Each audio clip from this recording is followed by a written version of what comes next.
Here we are, Dr. John Dempster. Thanks for being with us. Joe. We're here today at 889 Yonge Street in Toronto. Topic of today is multivitamins. Most people, I would probably say everyone should be taking some form of a multivitamin today.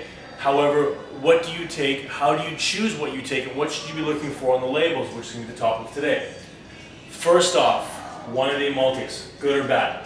What's the verdict? Absolute waste of money. Waste of money. So for all you people at home right now, you're going, pause the video, go in your cupboard, check out what you got. You got a one a day, throw it out. Why is it not very good?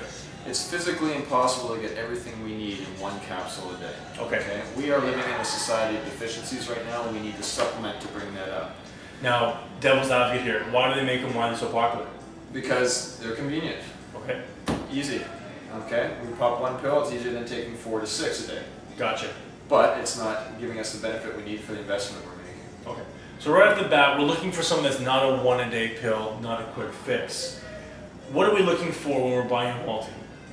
You're going to look for a few areas. You're going to look for quality of ingredients. Okay. Now, how do they, basic viewer outside of this, what do you mean by quality of ingredients, and how do you see that on a label? So there's only certain labels that you're going to want to pay attention to, and these are fall under the professional product category. Now, we'll put this up on the site as well, but let's name some of these companies. Metagenics, Okay. Douglas Laboratories, AOR, Thorne.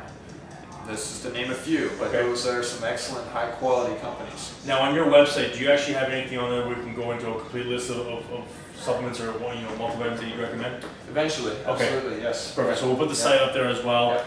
Now let's look at the actual ingredients themselves. So how can someone become a little more savvy in terms of picking up a supplement bottle, looking at the back of the label saying, this is crap, this is not crap. Let's go through a couple different ingredients and things you should look for. Okay, so a couple key things to look for are what are some of the mineral statuses in the body. Calcium is a big item. Okay.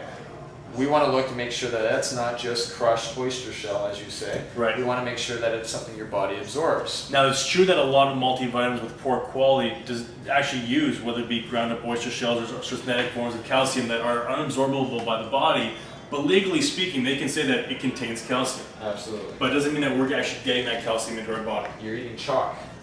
Okay. Awesome. So you want to avoid something that says elemental calcium. Okay. What should it say when it says calcium? Calcium citrate. Okay. Calcium lactate. Okay. Anything that ends in an 8 is a good example. Okay. Even carbonate, that's lower on the scale, but that's better than elemental. Okay.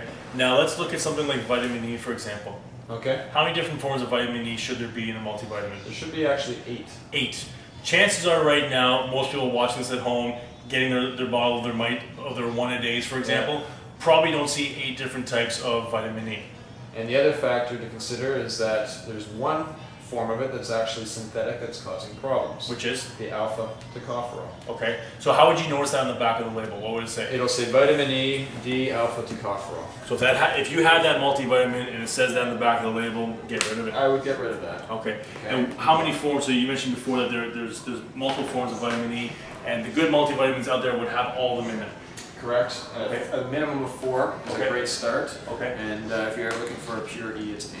So chances are, if you have a multivitamin that's not a one-a-day, it's multiple times per day, you have the calcium citrate in there, you have at least a minimum of 4, different types of vitamin E's, chances are that multivitamin is going to be on the right track. Absolutely. Is there anything else that we can look for just offhand reading a label? Yeah, you want to start looking at the percentages as well. Okay. Of the recommended intake. A lot of us with the poor quality supplements, you're getting less of what you should be getting too. And so you can start to look at the percentages and see, more is not always better, but it's still, when it comes to a multi, it's a good guide.